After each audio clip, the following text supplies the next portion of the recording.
Super 8-এ হারের বৃত্তে বন্দী হয়ে থাকলো বাংলাদেশ। ভারতের বিপক্ষে অ্যান্টিগায় 50 রানের ব্যবধানে হেরেছে টাইগাররা। প্রথমে ব্যাট করতে নেমে 5 উইকেটে স্কোরবোর্ডে 196 রান জমা করে টিম ইন্ডিয়া। জবাব দিতে নেমে নির্ধারিত 20 ওভারে 8 উইকেট হারিয়ে 146 পর্যন্ত পৌঁছায় নাজমুল শান্তর দল। বিস্তারিত নহমান পেয়ারের রিপোর্টে। আসছে লিটন, যাচ্ছে লিটন, ম্যাচের পর ম্যাচ চলে যায়, বড় ইনিংস খেলে না। নিজেদের হতাশা এভাবেই তুলে ধরেন টাইগার ফ্যানরা। টি-20 বিশ্বকাপে বাংলাদেশ ভারত দ্বৈরথ, হিসাবটা সহজ। টুর্নামেন্টে টিকে থাকতে জয় দরকার, লক্ষ্য পূরণ হবে তো বাংলার।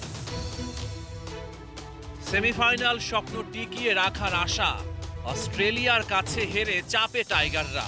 এবেলায় পাশার দান উল্টাতে চায় বাংলা। টস জিতে ফিল্ডিং বেছে নিল শান্ত, ভারতকে অল্পতেই অল আউট করার লক্ষ্য। তাসকিনের জায়গায় একাদশে জাকের আলী, একজন বাড়তি ব্যাটার খেলানোর স্ট্র্যাটেজি কাজে দেবে কি? শেখ মেহেদীর পর আক্রমণে সাকিব, শুরুতেই দুই প্রান্তে স্পিন। চড়াও হয়েছেন বিরাট কোহলি আর রোহিত। আক্রমণাত্মক রোহিত ব্রেক থ্রু দিলেন সাকিব। 11 বলে 23 রান ভারতীয় কাপ্তানের ব্যাটে। টি-20 বিশ্বকাপে প্রথম বোলার হিসেবে সাকিব 50 উইকেটের মাইল ফলকে। পাওয়ার প্লেতে ভারত আপার হ্যান্ডে, 53 রান ওদের বোর্ডে। বর্ষিতে রাঘব বোয়াল ধরা, তানজিম সাকিবের বলে বিরাট কোহলির ফেরা। চলতি বিশ্বকাপে এই পেসার বাংলাদেশের সেরা বোলার।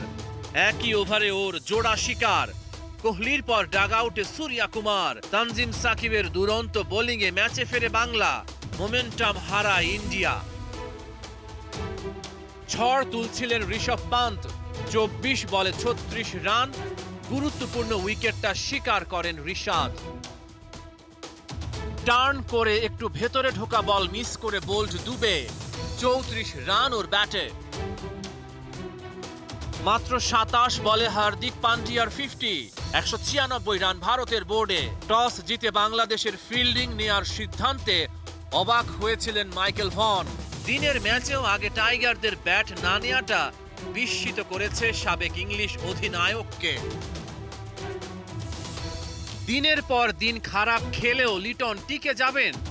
বড় রান তাড়ায় পান্ডিয়ার বলে আউট হয়ে গেলেন।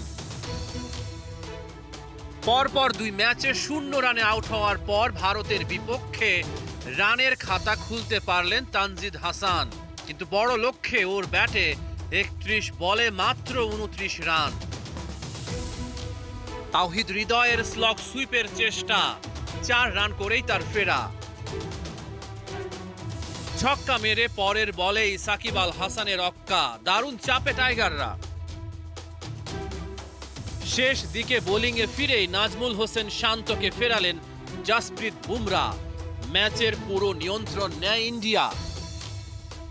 এমন পিচে ভালো ব্যাট করাটা বেশ কঠিন কিছু না। রিশাদ হোসেনের 10 বলে 24 রানের ইনিংস বলে দেয় সে কথা। সুপার 8-এর দ্বিতীয় ম্যাচেও হেরে গেল বাংলা, হেসে খেলেই জিতল ইন্ডিয়া। রহমান পেয়ার, 71।